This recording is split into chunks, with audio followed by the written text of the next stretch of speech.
Hey, welcome to Carly Stevens Books. I'm Carly Stevens, and I am super excited to have Ines Johnson here with me today. Hi, Ines. Hi. Yeah, it's just such a privilege to be able to talk to you, and I'm so excited to get to pick your brain.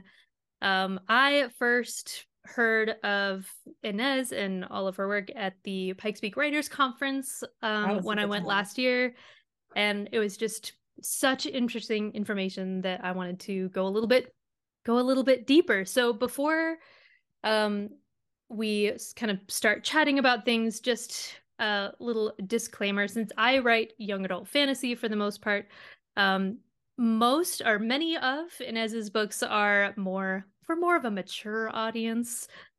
We'll just say that. So if you like books that are a little bit steamier or a lot steamier, then go for A it. lot. If Yeah. you if you don't, then just there's still a ton to glean from this conversation.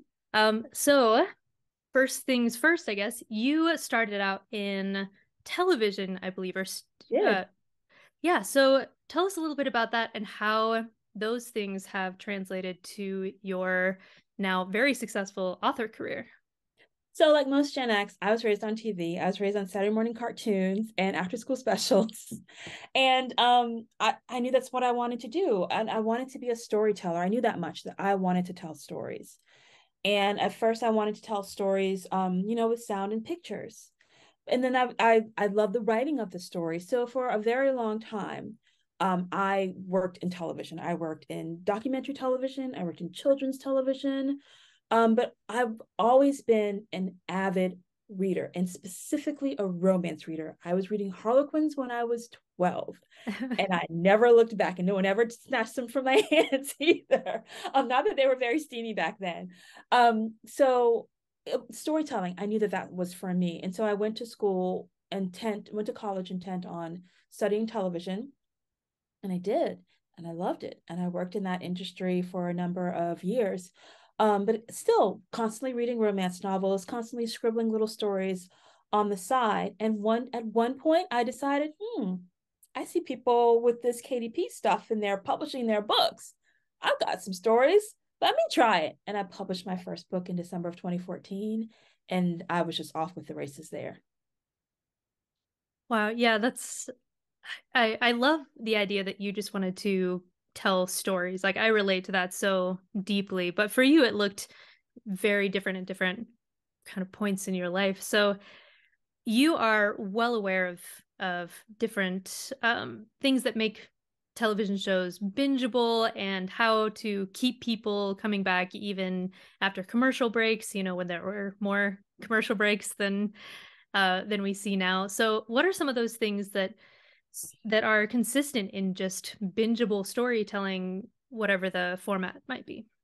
So we had to learn these strategies in television, and then again, remember that television is different from film in the sense that we get interrupted in television. And in film, you sat and you watched the whole way through. But in television, you have these interruptions, and these interruptions are important. These interruptions are how we would get paid in television. So these interruptions had to happen, but we had to make sure to keep people in their seats around these interruptions. So we learned things like how to hook between the end of our scene when we go to commercial break and how to kind of reel them back in once the commercial was over and then we had their attention again and kind of like give a quick recap and then move forward with the story and raise the stakes. These are called hooks and sequels, but in my mind I call them buttons. And I liken them to how I liken them to punctuation marks. So a period is kind of a final. We're done. That's the end. Let's move on. And so you want to use those, but you use them sparingly in genre fiction. Whereas an exclamation point is literally a bang. That was why it was created for comic books, so to indicate the going off of a gun or of an explosion. So that's a really great thing to happen at the end of a scene right before you go to commercial break. Something goes bang and you don't know what. So you have to wait and come back and see what that thing is. Or a dash we use as an interruption, or an ellipses we start to tell information and then we trail off. So I like to think of the hooks that I learned about in television. I like to think of them as punctuation marks, which I just for Mhm. some reason I just started calling buttons. So that's one of the big things that I think that authors can always take and use these between their chapters. At the end of your chapter, maybe have an exclamation. If you see a period there, maybe change that period to an exclamation point, or change it to a dash or an ellipses to get them to turn the page over, or question mark. Ask a question that doesn't get answered until the top of the next chapter to get people to turn that page. Because if they're constantly turning pages, they're not going to put your book down. And before they know it, they've read your whole book and then they're going to buy the next one. I love that, the idea that it's punctuation marks. And I've heard that term, like a button on a scene or something like that. I'm a fan of The Office, so I listen to that Office Ladies podcast, and they're always talking about the button of a scene, and it's like the kind of last note. But yeah, that's great between chapters. Would you say that it's the same between books as well? Because you have a lot of series that, as far as I know, don't have like a ton of cliffhangers necessarily, but they're all kind of connected. So how do you use those same strategies to So between I come from books? episodic television, and in episodic television, remember, it's not like a standalone movie. You have to keep the story going with 7 days in between. So you Mm. have to give a big enough hook, a big enough button to get them to come back. And what this looks like, the way that I define this, is you ask a story question at the beginning of each episode. Like if you have a procedural, like with a police or like a crime has happened, then the story question is going to be, who did it? Like who did this crime, and will they get caught? And by the end of the story, you should answer that question. But we also have subplots. So what I think works really well is if you ask that first story question, and then there's subplot questions. And the subplot questions can be relationships between the different characters that are moving around in this particular story. The subplots might be based on a particular theme or something that's going on in the world. Maybe there's an overarching major problem or a major villain that you get moved closer and closer to. So if you have those sub questions, not all of those are going to get answered in that first episode. So you heighten that by the end, and that becomes your cliffhanger. But it's not a true cliffhanger where the information, you just have to wait until the next week to get that information. It's like a full stop. You're left dangling with a question, and you've given the audience a few of the answers, but they're not going to get all of the answers until they go to the next episode, and maybe the next episode, maybe not until the end of the season. So those are called open doors, and you want to lay these open doors in there by asking more questions through as the show progresses. But the main storyline, the A storyline, that who done it, or will they figure this out, that should be answered by the end of the book or the end of that particular story. So you get the satisfaction of the completed story, and you also really want those people to get together. Maybe they will with the next mystery that they solve, or Yes, whatever it is. I exactly. love that. Mm-hmm. Yeah, because interconnected standalones is kind of a new thing that I've been learning more about, and it's not as, I don't know, intuitive to me to figure out how to sort of put those together. So that's very interesting. Hey. Yeah, yeah. So I was telling you before the we started recording that I just got a Kindle for the first time, and I know that it's like generation 508 or whatever, but I knew I didn't want to just buy one to buy one. I wanted to get one only when I was ready to actually read in that format with some regularity. And I've been really enjoying it so far. But the very first book that I read was yours, and it was super bingeable. You know, I just kept going and kept going. And normally I don't read a whole book in 2 days or whatever, but I read it in about 2 days. Yay! That's So what's my goal. yes, your evil plan is working. So are there particular story beats that you use that help you to just know that you've hit that level of bingeability in your own work? So I primarily write romance. Like if there's not a romance in it, then someone has kidnapped me and I've been lobotomized or something. So I'm always including the romance beats. A great resource on that is Gwen Hayes's Romancing the Beats. She has, I think, 16 This beats. one? Yes, that one right there. I don't use all of her beats. I love her. She does her beats in 4 acts. I love act 1, act 2, and act 4. Act three is the retreat from love, and I hate writing my couples apart. I don't like it. So I usually skip over that one. You don't have them all do the stressed out breakup thing? It stresses me out. Writing brings me joy. And once I get to the dark moment, I usually need to take a day because I'm just like, oh, do we really have to dwell in the pits of despair? And yeah, I like putting my characters in the ah, pits of despair. But ah, then the fun is that you get to, sometimes anyway, yeah, get them out of it, and then, there true. you can You're be happy. absolutely So, right. but that works for you. You can actually minimize that kind of the I guess the romance equivalent of the dark night of the soul, and Yeah. it still works. So you still need that dark night of the soul in the romance because you have to test the relationship. So you've gone for at least two acts of them kind of will they, won't they, getting together with Gwen Hayes. She calls this the fun and games as well. In film, it's called the fun and games, that whole testing of the relationship. But you get to that dark moment. And I think you need a dark moment in romance because you need to test the relationship. You need to do a stress test to make sure that these two are actually going to make it. But once you do that stress test, and I'm like, I'm done. I don't need to do anymore. I'm good. We can go on and they can live their happily ever after now. And I want to get to that. So like even when I'm reading, I just want to get to that point. Have them do the stress test. Make me believe that this relationship is going to last because you knock them down. But then no. Because some people, because like in the romancing the beat, she goes through four more beats. And I'm just like, this is torture. So I don't like to write that.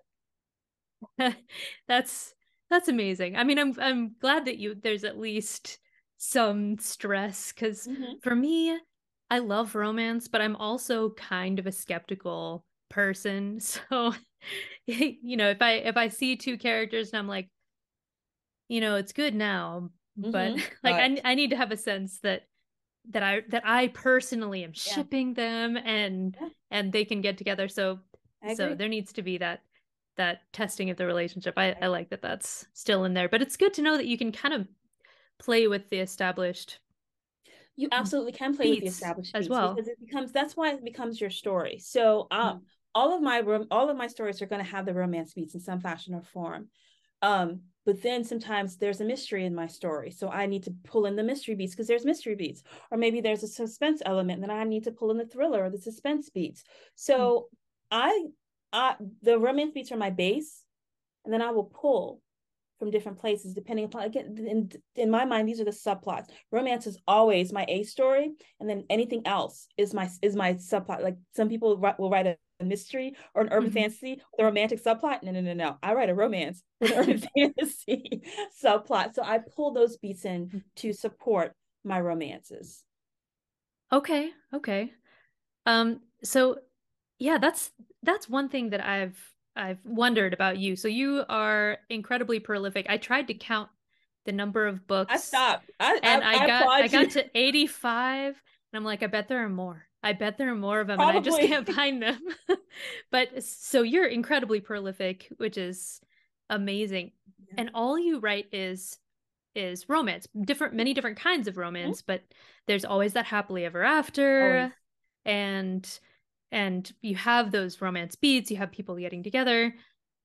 How do you keep it fresh for yourself? Like it's one thing for the reader to go, "Oh, great, here's this type of romance. I'm just going to read like seven of those." How do you keep yourself interested? You know that game where they will give you a word and then you need to take the letters of that word and you keep rearranging them? Mhm. That's kind of how I think about it. So it's plotting romance, it's like a game. And if I'm going to be one of the players and then someone else is a player, we're going to come at it from a different strategy. So we're never going to play chess. You're never going to get the same game of chess if you and I play, and then me and someone another of your friends plays, and then you and one of my friends plays. You're never going to get the same thing. So I liken the writer, the author, to someone playing chess with their characters, and these characters are always different. There's still going to be the rules of chess or checkers, of making a puzzle or like doing a wordle. There's rules that you have to follow. You can try and break the rules if you want, but you probably won't win the game. But because you have different players, they're going to come at it, different players with different motivations in different locations, in different settings, with different tropes that they're following, different beats. Because remember, it's Oh, hang always on, going to be a different game rules. Oh no, should you're I? uh, you're you're microphone or something cut out just for the last like 5 seconds. Could you back up? So Sure. it's so you have all these different characters, different settings, Yes. um, but the same rules. Same rules. Okay. Same rules. In the game of love, you have the same rules. You have a couple, you introduce the hero, you introduce the heroine, they meet.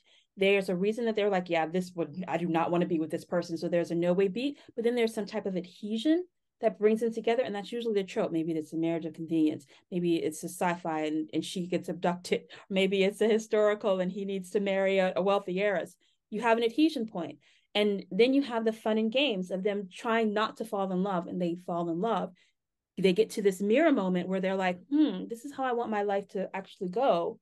They come to that dark moment where the relationship is tested. The guy always does the grand gesture in my books because I think that the guy's always the one that does the wrong. So the guy always does the grand gesture. And then there's a happily ever after. So you take those, and that happens over and over again. It's going to look different in that historical where he has to marry for money.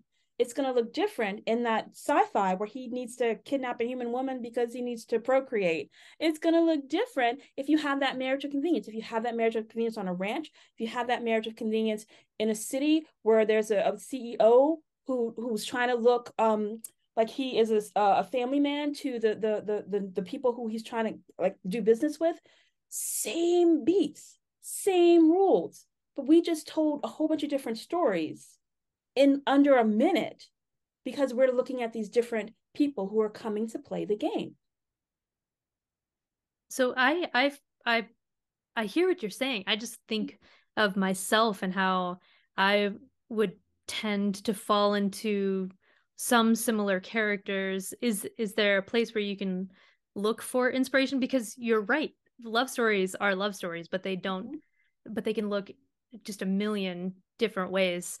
Like, is there a way that you can kind of keep yourself fresh? Do you jump around between those different um people and scenarios and settings and tropes, or do you feel comfortable sticking with one and knowing that you're creative enough to kind of reinvent it as you go? So it's always motivation for me. So it's why. So, okay, fine. I've got this.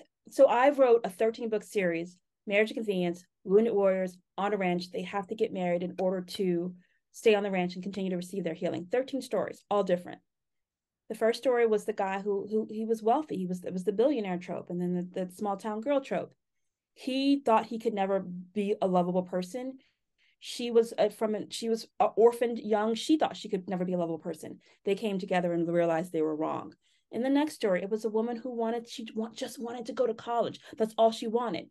And there was a guy who had shrapnel in his heart, still a soldier, still on this ranch, trying to continue to get his rehabilitation going. They had different motivations, and I can keep going for all 13. So they're all on this very same place, but they're all going to be from different walks of life. They have different motivations that are driving them towards a goal. They all had very different goals. Even though all the guys wanted to stay on this ranch, they had different reasons for wanting to stay on the ranch. They had different cultural backgrounds. They had different socioeconomic backgrounds. They had different wounds, physical wounds, and also internal wounds from being overseas in war zones. Every single one of those stories completely different, even though they followed the same rules in the same setting because of the motivations and because of the background of those characters. Yeah, that makes it sounds so simple when you That put it that way. But I hear a 13 book 13. series with the same, couple of the same fixtures. Yep. And I just think, how do you keep that fresh? But that's exactly it. Just what you But said. there's also the thing that the readers want. They want that same emotional hit. They want that Yes. same high. So you're delivering it. I'm still delivering that very exact same high, but with different people. Absolutely. Yeah, if I'm going to read that entire series, it's because I love the feeling I got from the first one, and then Yep. I got the same feeling or something similar, just that payoff. Yeah. Mm-hmm. That's it's just impressive. It's impressive how many times you've been able to reinvent that Yeah. successfully and make people just want to come back and get more. So you are somebody who is like a queen of rapid releasing books. And I know there are lots of strategies out there, especially for really it's an indie strategy. You can't do that as a traditionally published author that I'm aware of. So for anybody who is interested in doing a rapid release kind of opening to their author career, what advice would you give or what would you say to that person? Know how fast or slow, know your pace, know how long it takes you to write a book. Because if you don't write air quotes fast, I don't think that I would do this. This is my natural pace. But remember, I come from television, 13 episodes a series, sometimes 2 series a year. So this is natural to me. I did when I heard the term rapid release, and I was just like, oh, okay. Because this was my natural pace. So a lot of times when you see people doing this, they might come from the news. Some of them, I've seen lawyers who do this because we're used to having a deadline where you got to go, go, go, go, go. So know your pace. And if this isn't your pace, you could hurt yourself. Like this, like don't do something that'll hurt your creativity. That if you want to try, if you don't have a fast pace and you want to try this, then you can stock up books. You can write a number of books, hold them back, and then you can release them quickly while you're sitting and you're writing the next book. Have a just rapid releasing on its own is not a strategy. You still have to have marketing behind it. Because I'm wide, my books are not exclusive in Kindle Unlimited. My best strategy is I can set that first book free for as long as I want. And that's when I really start to push the marketing. When I have, say, 3 or 4 books out in a series, I'll set that first book free and I get the first one in your hand. And then remember my TV strategies of the buttons and the hooks and the sequels. Well, because I'm doing that in the first book and in all the books after that, if I get you to read that, if I get that first book in your hand and I get you to read that first book, I know you're going to just chain smoke the rest of the book. So I'm putting a lot in on that book that I'm making free. I'm making sure it's the best book that I could possibly make it. So those are my 2 tips. Make sure that this is a pace that you can maintain. Or if you want to try it, once and then store up a whole bunch of books and then rapid release them out. And then have a plan. It doesn't have to be that you're going to make your first book free, but you have to have some sort of marketing plan of how you're going to get at least that first book into people's hands so that they can go through the rest of the series. Okay. Yeah, it was very and continues to be a pretty trendy strategy to rapid release and I like that advice because for some people it's just what they should be doing. Somebody like you who writes naturally a lot and often, but it's not necessarily for everybody or there are kind of variations that people can Yeah. play with as well. So yeah, that's I appreciate the perspective from somebody who's doing it, who's actually there. Um, so I guess where can people find you and all of your works if they want to read everything? So my steamy books are under Ines Johnson, Ines Johnson, and you can find me at ineswrites.com. I write clean and wholesome military romance, that 13-book ranch series that I was telling you about. That's for under my middle name, which is Shanae, Shanae Johnson. You can find those books at shanaejohnson.com. And if you're really interested in what I was talking to you about, pacing and the television techniques that I use in my courses, in my books, I have a course. It's called Page Turner Pacing: How to Write a Bingeworthy Novel in 21 Days. And you can find more information about that at ineswrites.com/PTP for Page Turner Pacing. All right, and I'll put all of those links down in the notes as well so you can check it all out. So once again, thank you so much, Ines, for talking to me. This has been fascinating. Yay. I love hearing your perspective and it's just been a blast. So hopefully at some point I'll have an excuse to talk to you again. But Yes. until then, everybody watching, like this video if you like it, subscribe, all that good stuff, and I'll see you next week.